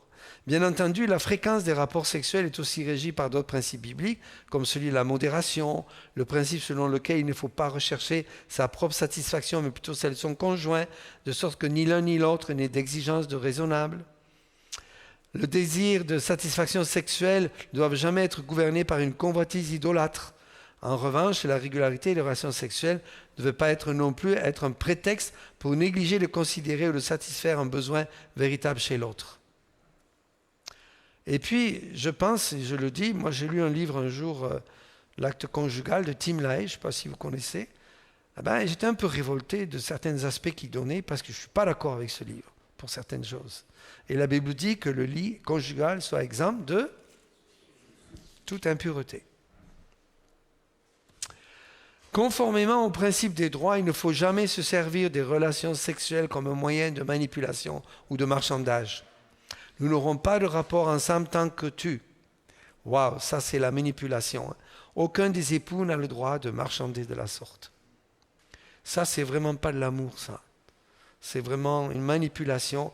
Et il n'y a pas que dans le domaine sexuel qu'il y a des manipulations. Il peut y en avoir dans le domaine financier, le domaine sentimental, etc. Manipulation des enfants. C'est le couple en conflit, le couple en problème dérape. Et enfin, le dernier principe, les relations sexuelles sont égales et réciproques. Paul ne donne pas à l'homme des droits supérieurs à ceux de la femme. L'initiation mutuelle à l'acte sexuel, la stimulation, les préliminaires et la participation active ne sont pas seulement permises, mais prescrites. Les droits conjugaux comportent des responsabilités mutuelles. Alors, j'ai repris cette diapo parce que pour moi, elle est vraiment la clé de beaucoup de résolutions de conflits dans le couple, que ce soit l'incompréhension du rôle de l'époux, la communication, les finances, la sexualité. Plus on est proche de Dieu, voyez, hommes et femmes, plus on est proche de Dieu, plus on est proche l'un de l'autre. Et je pense dire, peut-être vous allez être choqués, lorsqu'on est unis en esprit, les corps s'unissent tellement plus facilement et avec joie. Donc la joie du Seigneur fait partie des relations sexuelles. On peut louer le Seigneur pour les bonnes relations sexuelles et en profiter, remercier le Seigneur, parce que ça unit le couple, ça donne un amour dans le couple, une intimité profonde. C'est difficile de ne pas faire l'amour sans dire à son conjoint, tu sais, je t'aime, je t'aime. Alors, bien-aimés, vous avez été patients. On a commencé un petit peu en retard quand même, j'ai remarqué. Et maintenant, l'heure est à vous. Parce que j'ai un ami africain dans mon église, il m'a dit, vous, en France, vous avez des montres. Mais nous, en Afrique, on a le temps. Bon, alors je ne vais pas abuser ce soir. Vous avez des montres, mais je ne sais pas si vous avez le temps. Sinon, je fais un survol rapide sur l'éducation des enfants, qui est un sujet d'habitude qui me prend au moins 4 sessions. Je peux faire rapidement cela. Je pense à vous ou les anciens à décider. Dites-moi l'heure jusqu'à laquelle je peux aller ou je m'arrête là. Peut-être c'est plus sage. Je ne sais pas. La voix du peuple, ce que le peuple désire. Hein? 8h30? Ça vous convient? Votre estomac gargouille pas trop là? Non? Ok, on y va. En fait, c'est le sujet que je préfère donner. Nous avons eu 6 enfants et on avait au moins 6 raisons, n'est-ce pas, de s'humilier devant Dieu, de rechercher la volonté de Dieu. Comme je l'ai dit l'autre soir, enfin moi un soir, on s'est disputé dans le lit. Pas physiquement, verbalement. On était allongés tous les deux jusqu'à 1h du matin. Oui, mais toi, tu élèves les enfants. Regarde ce que tu dis à l'enfant. Et moi, oui, mais toi, regarde ce que tu fais. On a compris qu'on est 2 personnes issues de 2 milieux différents, 2 cultures différentes et 2 façons d'avoir été élevées différentes. On avait vraiment besoin d'ajustement. Et comment on est ajusté? Il faut aller voir celui qui s'est ajusté, n'est-ce pas, les choses. On est allé voir le Seigneur, on s'est mis à genoux, côte à côte, on a prié, Seigneur Jésus, on s'humilie. On voit bien qu'on a des conflits sur la façon dont on élève les enfants. On les aime, tu nous as délégués comme parents une autorité, nous sommes responsables d'élever nos enfants. Seigneur, on s'humilie, aide-nous. Et par la grâce de Dieu, on a commencé à lire des livres, on a suivi des séminaires, des formations pour être de bons parents, élever les enfants selon Dieu, et ça a complètement transformé notre façon de voir les enfants. On avait même une grille sur le frigo qui nous montrait quoi faire par rapport à telle ou telle situation. Et une chose très importante, c'est qu'on est devenus un. Papa et maman ont la même philosophie d'éducation chrétienne. Ils sont unis ensemble et les enfants n'ont pas de brèche par laquelle ils vont entrer pour essayer de profiter de l'un ou de l'autre. Non, non. Papa et maman sont unis. On a la même philosophie, la même compréhension. Maman t'a châtié, elle avait raison. Papa t'a puni, il avait raison. Et ainsi de suite. Le texte de base, et on va essayer, c'est dommage d'aller assez rapidement, mais le texte de base, c'est Éphésiens 6, 4. Et vous, pères, n'irritez pas vos enfants, mais élevez-les en les corrigeant et en les instruisant selon le Seigneur. Alors, c'est quand même incroyable. Dans le Nouveau Testament, il n'y a que 2 versets qui parlent de l'éducation des enfants. Pourtant, c'est bien un sujet. La Bible dit que Dieu veut bénir la famille et qu'il y a un héritage spirituel à donner de génération en génération, que Dieu bénit les familles de génération en génération si on élève les enfants selon le Seigneur. Et même il y a un verset dans l'Ancien Testament qui dit « Tous tes fils seront disciples de l'Éternel ». Quelle belle promesse. Et pour cela, il faut entrer dans les normes de Dieu. Alors, comment se fait-il qu'il y ait 2 versets seulement dans le Nouveau Testament? C'est en Éphésiens et en Colossiens. Alors, on a un petit supplément en Colossiens, Philippiens, c'est ça, Colossiens, qui dit, alors ça dit la même chose, en fait, la même responsabilité. Père, n'irritez pas vos enfants, de peur qu'ils se découragent. Dans le Nouveau Testament, Dieu dit, et c'est un commandement, c'est à l'impératif, que ce sont les pères qui sont responsables d'élever les enfants. Et dans le livre des Proverbes, qui est l'éducation par excellence, le livre de l'éducation chrétienne, toujours le père est mis en avant comme responsable de l'éducation des enfants. Ça ne veut pas dire que la mère n'a pas une grande responsabilité. Ne me faites pas dire ce que je ne veux pas dire. Au contraire, la mère a une grande responsabilité, mais sous l'autorité du mari. Le problème, c'est que parfois, les pères ne sont plus là. Ils sont absents. Ou la mère est fatiguée. Et finalement, ça amène à des enfants qui sont perturbés, mais profondément. Je l'ai dit, je crois, l'autre soir, une façon, écoutez bien cette question-là, une façon de voir si on a eu du succès vis-à-vis de l'éducation de ses enfants, est-ce qu'elle a de l'adolescence qui va venir ou qui est passée à 14 ans, est-ce que votre fils ou votre fille se confie à vous, père? Parce que les enfants, facilement, voilà. Mais est-ce qu'ils avaient confiance de se confier en vous à 14 ans? Réfléchissez à cette question. D'après les Écritures, c'est le père qui est tenu responsable de l'éducation des enfants. Souvent, le père est celui qui néglige cette responsabilité et l'époux est le chef du foyer, c'est-à-dire le chef de la maison, c'est-à-dire l'épouse et les enfants. C'est clairement dit en 1 Timothée 3, par exemple, pour les qualifications de l'ancien. Il faut qu'il dirige bien sa maison, son foyer. C'est très clair cela, que dans la Bible, ce sont les pères qui sont responsables d'élever les enfants. Alors, le texte grec ici, lorsqu'il est question « élevez-les », c'est à la voix active au mode impératif, au temps présent. Excusez un peu cette leçon grammaticale, mais la voix active dans le grec, ça veut dire que les enfants, il faut travailler sur eux. Ils ne poussent pas dans la sainteté par eux-mêmes, hein. Comme on plante les choses, on met un tuteur, on fait attention. Et là, c'est la même chose. Les enfants ne grandissent pas automatiquement pour être ce que Dieu veut qu'ils soient. Et je vous lis au moins un verset. Excusez, je vais rapidement, mais en Proverbe 22, par exemple. Proverbe 22 et verset 15, et vous lirez peut-être chez vous les autres versets. Il est écrit ceci: « La folie est attachée au corps de l'enfant, la verge de la correction l'éloignera de lui. » La folie est attachée au cœur. Oh, mais non, mon petit enfant, regardez comme il est gentil là. Oh non, mais il crie souvent, il vole les jouets à la maternelle des autres. Mais non, mais l'enfant roi, c'est bien, on aime notre enfant, on lui donne tout ce qu'il veut parce qu'on veut l'aimer. Je peux vous dire que si vous faites ça, vous êtes dans une mauvaise voie, très mauvaise voie, parce que cet enfant roi, il va devenir égoïste et surtout, écoutez-moi bien, je n'ai pas le temps de dire beaucoup de choses, mais surtout, il va devenir rebelle. Après, il y a des parents chrétiens qui s'étonnent que les enfants ne se convertissent pas. Mais la rébellion dans le corps de l'homme est très profonde. Et c'est dans un jeune âge que la rébellion doit être brisée par la foi, par l'amour et la correction. Avec sagesse, de la bonne façon. Il y a des très mauvaises façons de faire. Je n'ai pas le temps, malheureusement, de développer cela pour différentes raisons. En fait, élever nos enfants, c'est un impératif. Ce n'est pas juste un conseil amical que Dieu dit. Père, écoute, élève tes enfants. Non, non, c'est très sérieux. C'est un ordre de Dieu. Le temps présent signifie que l'éducation des enfants est une responsabilité continuelle. Quand on est parent, nous avons 6 enfants, on reste encore parent à des niveaux différents de responsabilité. Mais on est d'accord, on reste parent pour la vie. Il y a un pasteur aux États-Unis qui a vu son fils partir dans la débauche complète. Les femmes, l'alcool, la drogue. Et il priait pour lui, il ne savait plus quoi faire. Il s'est mis à genoux une nuit et Dieu lui a dit, va voir ton fils où il est.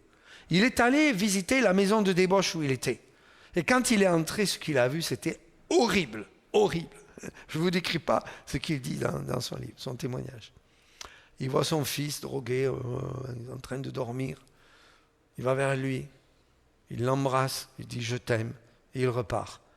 Il rentre chez lui, il se dit « mais pourquoi Dieu m'a demandé d'aller là ?» Il dormait en plus, puis tout ce que j'ai vu là, Seigneur, c'est horrible ce que vit mon fils, et il est dedans. Et tu me permets de voir ça, mais c'est horrible. Mais pourquoi as-tu permis que j'aille cette nuit-là dans ce lieu terrible de débauche? 2 ou 3 mois plus tard, quelqu'un frappe à la porte. Le fils est revenu à la maison, comme l'enfant prodigue. C'est merveilleux cette histoire. Il a dit, papa, je reviens. Comment ça tu reviens? Je croyais que tu étais perdu. Il dit, oui, je reviens. Mais qu'est-ce qui t'a fait revenir? Il dit, tu sais, le soir où tu es venu dans le lieu où j'étais, je ne dormais pas. Mais tu m'as dit que tu m'aimais. Et parce que tu as dit que tu m'aimais, je reviens à la maison.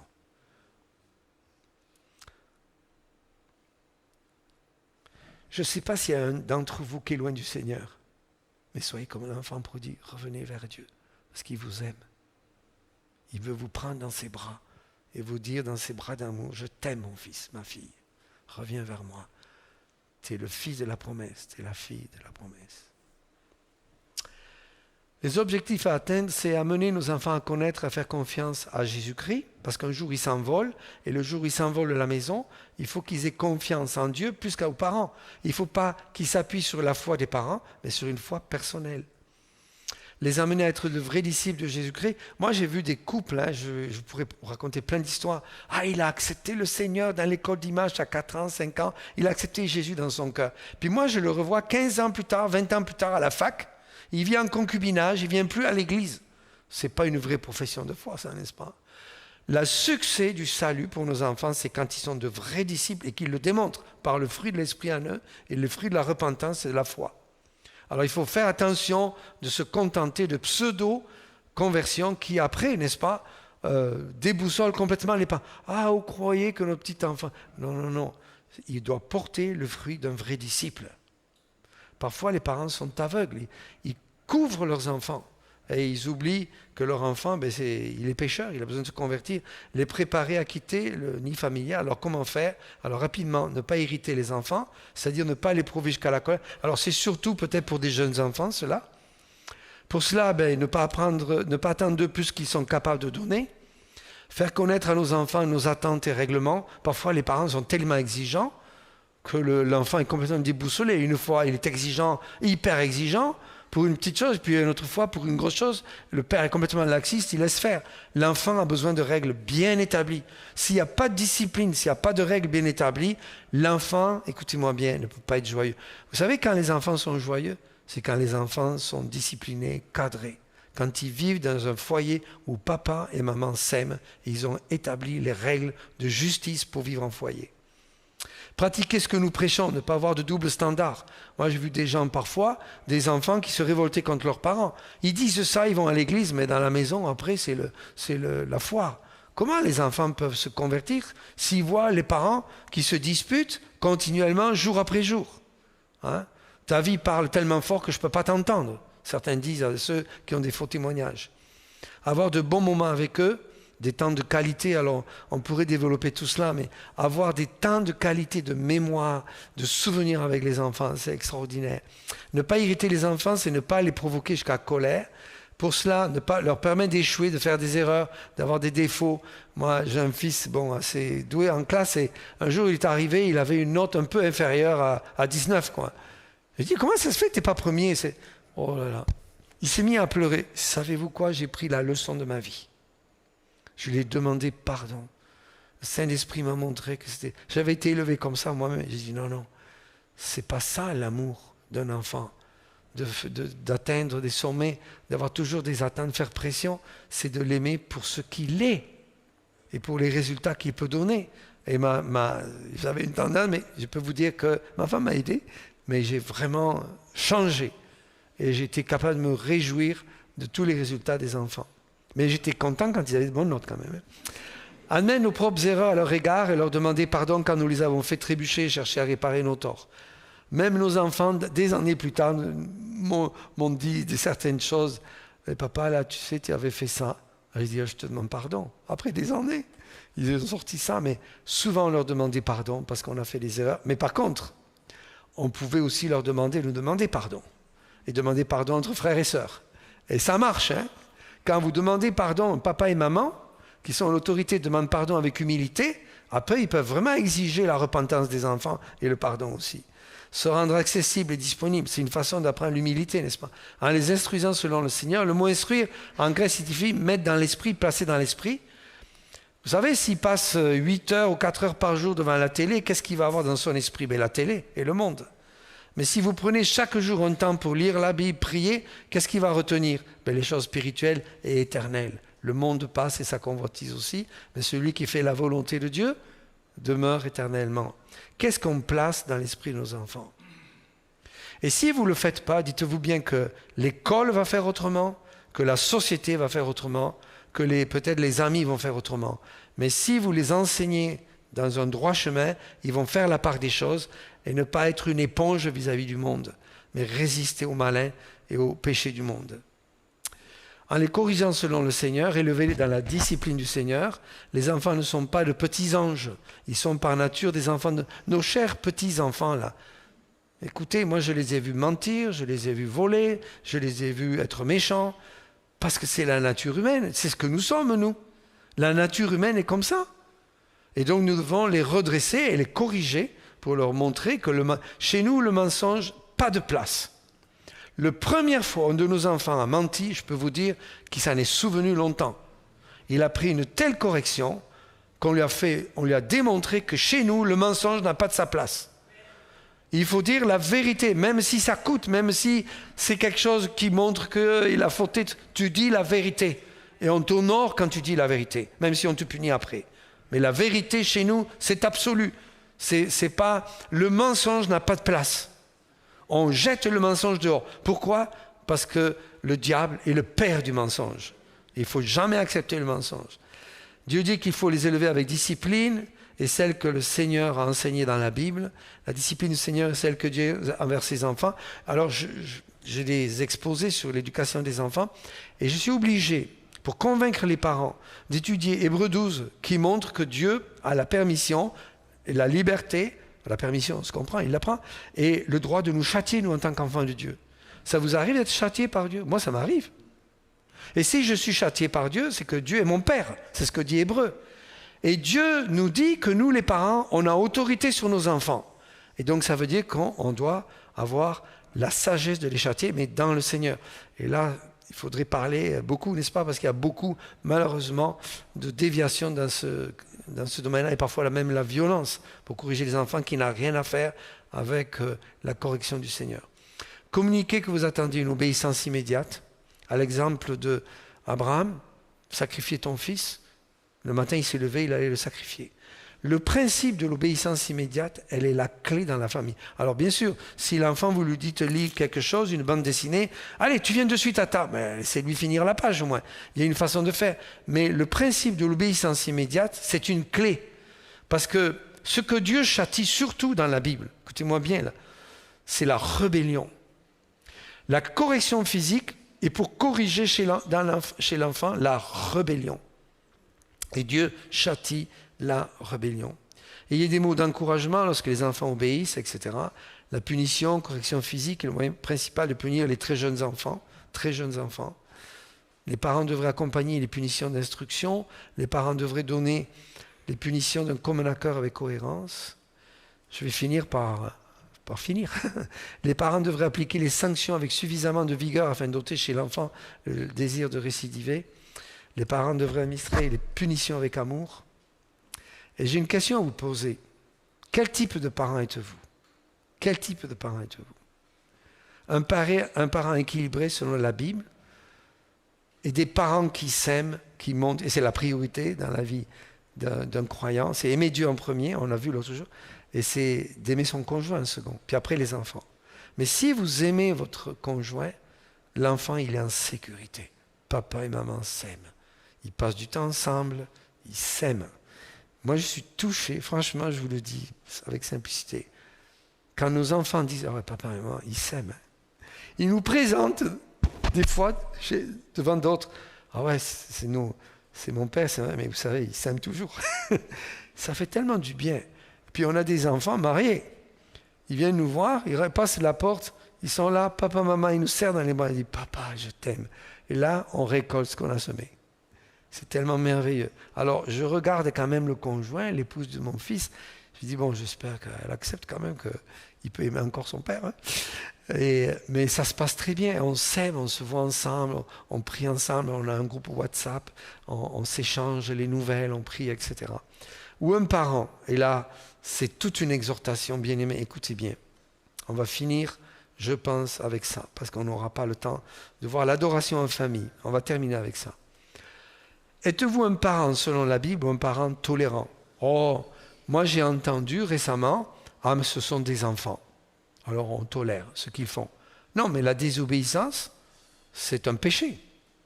Il ne faut pas tolérer la désobéissance. Surprotecteur. Écoute, là, je t'emmène là, je fais ça, je crains. Moi, j'ai connu une dame qui avait perdu un enfant, c'est vrai, une fausse couche. Elle m'a raconté que tous les jours, elle craignait que sa fille puisse avoir un accident. J'ai dit, madame, déposez ce fardeau au pied du Seigneur, parce que vous ne vivez plus, puis vous étouffez votre fille en faisant ça.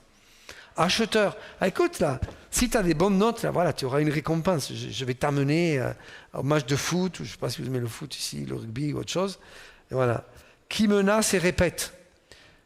C'est terrible, les parents qui répètent la même chose mais qui font rien. Le verbage qui sert à rien. Ah, si tu fais ça, tu sais, tu vas être puni. Et moi, je suis là, je vois le père à la main, je dis, oui, mais quand est-ce qu'il va être puni? C'est le moment, hein? C'est le moment. Ou silencieux temporisateur. Silencieux, on ne dit rien. C'est le consensus. L'enfant fait ce qu'il veut, mais on ne dit rien. Oh là là, mais c'est tellement coupable. Ou temporisateur. On remettra ça plus tard. Mais plus tard, c'est trop tard. Parce que l'enfant, il prend des mauvais plis, hein? Prendre des mauvais plis, absent ou suppléant. Un père, une mère, ils sont jamais là. Des carriéristes, le père qui voit presque jamais ses enfants, mais il a confiance à sa femme. Quel péché devant Dieu.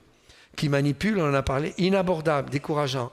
Un enfant qui n'est pas capable d'aller voir son père ou sa mère et de lui dire, nous on avait un système, on disait, tu mets ta main, si tu as quelque chose à nous dire, maintenant on parle de ça, pour pas nous... Tu mets ta main à côté de nous, petit, suivant la taille, tu mets la main, tu dis, papa et maman, je veux vous parler. Ok, qu'est-ce que tu as à nous dire? Et là, il faut écouter. Il faut donner droit à l'enfant qui peut toujours aborder papa et maman. Et centrer sur l'enfant. C'est terrible, l'enfant roi, on a parlé. En Guyane, j'ai donné des conférences, et en Guyane, il y a toute une histoire particulière. Et j'avais un théologien avec qui que j'avais contacté. Je dis, mais quel est le grand sujet sur la famille? Parce que je devais prêcher dimanche matin après avoir fait 4 jours de séminaire. J'avais plusieurs messages. Il me dit, c'est le père. C'est le père. J'ai prêché ce dimanche matin-là. Il y a un homme de 60-65 ans, sans un mot. Quand j'ai quitté le pupitre, quand je suis descendu, il est venu pleurer sur mon épaule, comme un enfant. Et j'ai compris ce qui avait touché ce père. Il ne disait pas un mot, mais il était tellement touché dans son cœur. Une autre fois, un père est venu me dire, avec ce que vous avez dit, je pars dire pardon à ma fille de 40 ans. Etc. Prions. Notre Père céleste, tu nous as acheminé un petit peu dans beaucoup de choses ce soir. Merci pour la patience de mes frères bien-aimés ici, qui ont écouté patiemment. Je prie que dans ta grâce, tu les bénisses dans leur retour à la maison, qu'ils gardent ces paroles précieusement, qui puissent veiller dans leur cœur à élever les enfants selon Dieu, ou peut-être à aider d'autres personnes à élever les enfants selon Dieu, à s'aimer dans les couples. Et la Bible recommande aux femmes âgées de prendre soin des jeunes femmes, de leur montrer comment se conduire, comment être des femmes mariées, obéissantes, qui sont respectueuses envers leur mari. Et Seigneur, nous aussi, les anciens hommes, on a besoin de prendre les jeunes, de leur montrer les modèles de père de famille, de mari. Et pitié de nous, Seigneur. Donne-nous la grâce d'être ce que tu veux que nous sommes. Au nom de Jésus-Christ. Amen. Amen. Que Dieu vous bénisse. Amen.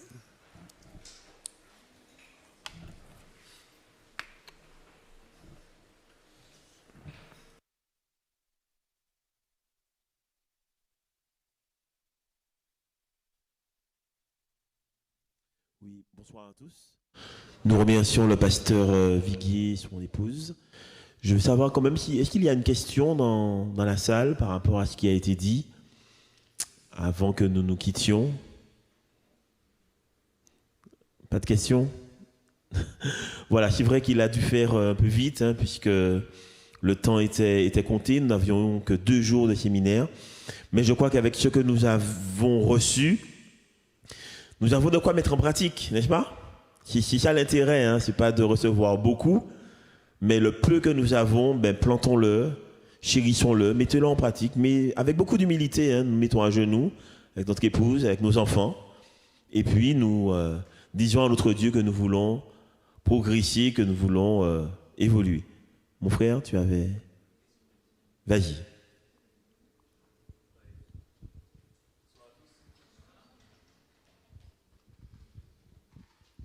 Alléluia, je rends grâce à Dieu pour l'occasion que j'ai d'être là. Ma question, en fait, parce que c'est vrai que c'était très exposé, très bien exposé, et le Seigneur a très bien dirigé. J'ai une question concernant les beaux enfants. Les beaux enfants, c'est-à-dire que les beaux fils ou les belles filles dans les couples, hein, dans les couples recomposés. Voilà, recomposés. Oui. Ma question, même si j'ai une idée, c'est à savoir, est-ce que le père du foyer a une autorité spirituelle, je parle spirituellement, sur cet enfant, même si c'est dans son foyer, parce que souvent il y a la présence soit de la mère qui n'est pas dans le foyer ou du père qui n'est pas dans le foyer, et ça joue énormément ça influence énormément l'éducation de l'enfant. Et aussi, quelle éventuellement attitude avoir vis-à-vis de cet enfant. S'il y a une réponse à ça, j'ai une autre question, mais bon, ça m'échappe. Ouais. Alors, plusieurs pensées qui me viennent à l'esprit, mais je ne suis peut-être pas seul à pouvoir répondre là. Hein. Mais ça dépend de l'âge de l'enfant aussi. Il est beaucoup plus facile pour un jeune enfant de s'adapter à des parents séparés qui vivent maintenant dans un autre foyer, donc avec une nouvelle mère, un nouveau père. Mais c'est toujours déchirant. Hein.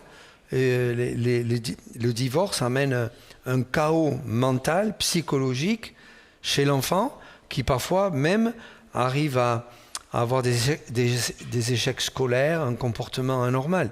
Mais bon, heureusement, alors première chose, ça dépend de l'âge. Deuxièmement, je pense que la première chose à faire, c'est toujours prier et aimer. La puissance de la prière, et des fois, on ne voit pas toujours les résultats de suite, parce que gagner la confiance d'un enfant, alors s'il a 5 ans, ça va être plus facile. S'il a 15 ans, s'il est en pleine adolescence, ça va être beaucoup plus difficile. Et c'est là où il faut montrer un amour intentionnel, passer du temps avec la personne, et pas toujours imposer, si la personne, mettons, s'est remariée, ou je ne sais pas, enfin les circonstances, je ne vais pas discuter de ça, mais l'enfant est venu dans le foyer à 13 ans, mais il a tout un passé. Et peut-être qu'il n'y avait rien à faire avec le spirituel. Donc il faut être patient, c'est comme amener quelqu'un au Seigneur, il faut prier, il faut aimer, et encore aimer. Et parfois il y a des parents qui sont tellement découragés qu'ils baisseraient les bras, et tout d'un coup, après un certain temps, il y a un changement. Mais il n'empêche pas moins que dans un cas de famille comme ça, recomposée, on croit toujours que le père de famille, quand l'enfant est chez lui, si même il n'est pas le père génétique, le père, il est le chef du foyer.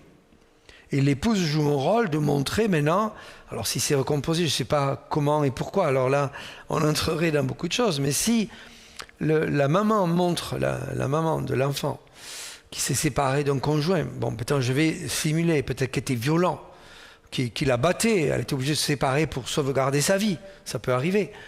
Et qui s'est remarié, qui s'est converti, son conjoint s'est converti, bon, tous les deux sont chrétiens. Et si la maman montre un amour pour le nouveau père, et le nouveau père pour la maman, c'est l'inverse de ce que l'enfant a vécu avant. Et ça parle fort, ça.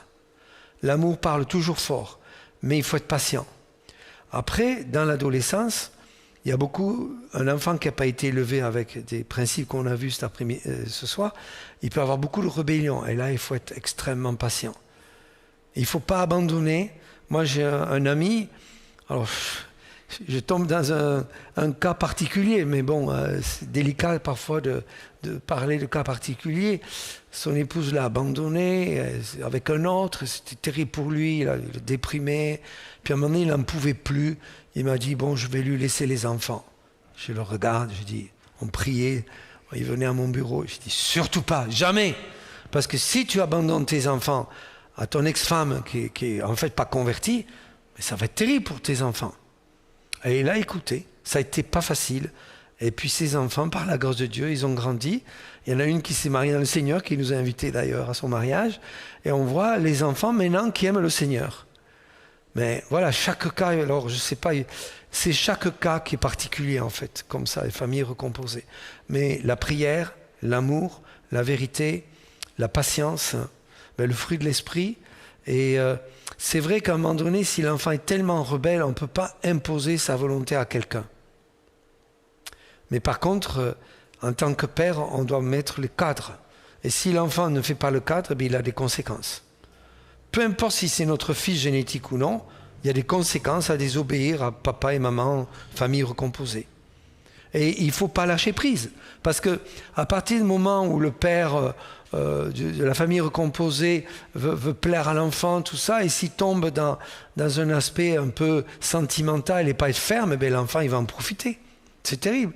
Alors, une belle histoire d'amour, c'est un médecin en Belgique qui avait pas adopté, mais avait accueilli dans son foyer, il avait déjà 3 enfants, une jeune fille assez jeune qui avait été abandonnée par ses parents. Alors le médecin et sa femme avaient décidé de l'accueillir dans leur foyer, mais pas pour l'adopter. Mais cette jeune fille, en voyant l'amour des parents envers ses enfants et tout, elle était bouleversée. Et elle voyait le père qui châtiait les autres. Et un jour, elle a fait une chose terrible. Et vraiment, le père, entre guillemets, pas adoptif, c'était un père... voilà. Il a eu tellement assez qu'il a donné une bonne fessée. Vous savez ce qu'elle lui a dit ? Ah, maintenant je sais que tu m'aimes comme tes enfants. Elle a tellement prié que le couple finalement l'a adopté. Et elle a écrit un livre qui s'appelle La puissance de l'amour. Alors, aimer sans cesse. Et l'enfant, moi je connais un couple missionnaire magnifique qui a adopté un enfant qui est né d'une mère qui se droguait. Et l'enfant avait des séquelles, mais ils ont vécu des choses très difficiles, mais ils n'ont jamais cessé d'aimer, même si aujourd'hui il est loin de Dieu. Mais ils ont montré de l'amour. Et on ne sait jamais ce qui peut se passer dans le cœur d'un être humain.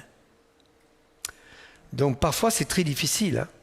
Là, j'ai mon voisin, malheureusement, son épouse l'a quitté. Il a 3 beaux enfants qu'on aime, qu'on chérit vraiment dans nos cœurs. Et ça a déchiré les enfants de façon terrible. Se réadapter avec un autre foyer. C'est terrible le divorce. Hein. Il y a des conséquences terribles, le divorce. Mais s'il y a une famille recomposée, et je ne parle pas des raisons, etc., alors il faut aimer et prier. Et un jour, parler à cœur ouvert. Des fois il faut oser puis faire des activités, montrer qu'un père est attaché à l'enfant recomposé et faire des activités de qualité qui montrent, oui, je t'aime comme les autres. Mais bon, il y a des situations tellement complexes qu'il n'y a pas une solution idéale, je dirais. Voilà. Je ne sais pas si j'ai répondu, frère, à ta question. Là, voilà. Bon. Merci. Voilà, donc je crois qu'il y a un sujet qui est inépuisable. Hein. Voilà, je vais vous demander de vous tenir debout. Nous remercions encore le pasteur Viguier, son épouse. Et puis, prions pour que nous ayons également d'autres moments comme ça où nous pouvons approfondir nos connaissances et mettre en pratique la parole de Dieu pour grandir dans nos familles. Nous prions. Merci Seigneur pour ta grâce, merci pour ce séminaire. Nous te prions de bénir le pasteur Viguier, son épouse, toute sa famille. Seigneur, je te prie encore de lui faire du bien partout où il passe, de lui donner à pouvoir répandre ce que toi-même tu as mis dans son cœur. Je te prie également de nous raccompagner à bon port. Permets que ce que nous avons entendu, ce que nous avons retenu, que nous puissions le mettre en pratique, que dans nos foyers, que dans nos familles, Père éternel, que nous soyons conscients de nos faiblesses et que nous puissions à genoux, Seigneur, humblement te demander de nous aider à aimer comme tu veux, Seigneur, afin que les couples puissent se réconcilier, afin que entre enfants et parents, Père éternel, il y ait une harmonie, que tu nous aides à progresser, à déjouer les pièges de l'adversaire, Seigneur, afin d'être victorieux dans nos familles. Merci pour ton Saint-Esprit qui nous guide, qui nous aide. Raccompagne-nous à bon port ce soir et qu'en toute chose ton nom soit glorifié dans le nom de Jésus-Christ. Amen. Bonne entrée à tous.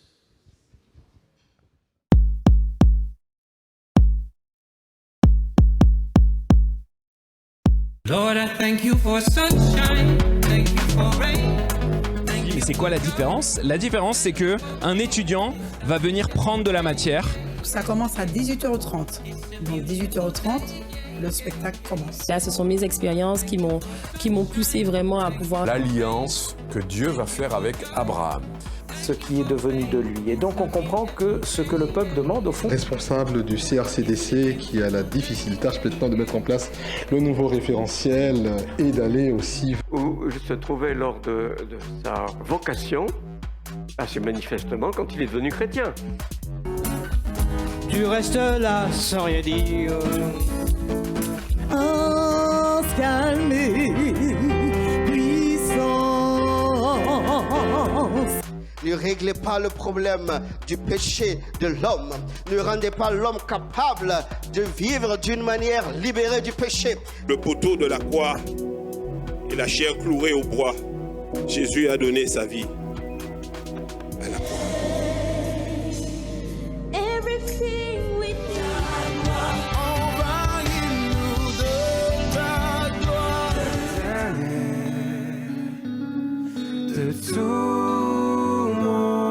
Les pensées fixées sur la croix et voir Jésus nous tendre ses bras.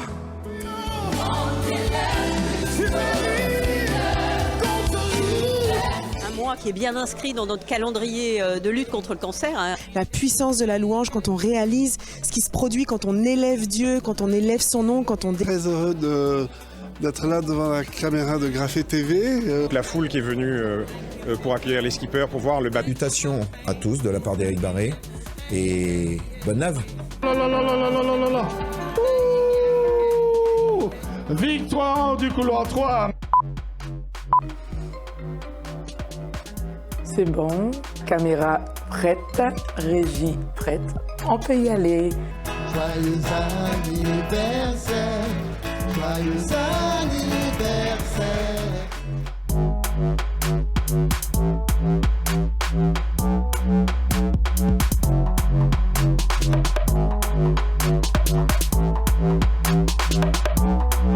Le Graphé Club est disponible partout, smartphone, tablette, ordinateur, infoline, contact@graphtv.com ou au 05 96 61 89 40.